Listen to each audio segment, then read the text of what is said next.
बलूच। 1993 में कलात ज़िले में पैदा होने वाली वो 5 बहनों और एक भाई की खानदान से है। वो सबसे बड़ी है।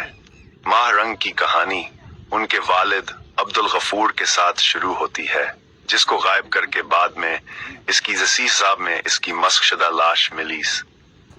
इस दर्दनाक वाक़े के बाद माह रंग और उनके भाई बहनें अपनी वालिदा के साथ कराची का सफर करते हैं। वहां वो सालों तक खामोशी से तालीम से आशना होते रहे। ये सिर्फ एक तवील मदद के बाद हुआ कि माह रंग की जिंदगी ने एक मोड़ आई जब उन्हें बोलान मेडिकल कॉलेज में दाखिला मिला।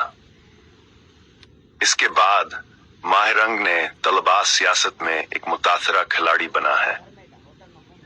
माह रंग बिलोच का कहना था कि मेरे वालिद कहा करते थे कि मैंने पहले डॉक्टर बनना है और साथ में सियासत करनी है। डॉक्टर बनकर अपने लोगों की खिदमत करनी है और उनके लिए मिसाल बनना है और सियासत करके अपना हक मांगना है। मुझे मेरे वालिद साहब ने सिखाया है कि जुल्म को जुल्म कहना है और मैं जुल्म को जुल्म कहूंगी, चाहे कुछ भी हो जाए। अब वो बलोच नस्ल कशी की खिलाफ एक लॉन्ग मार्च की सरबराही कर रही है।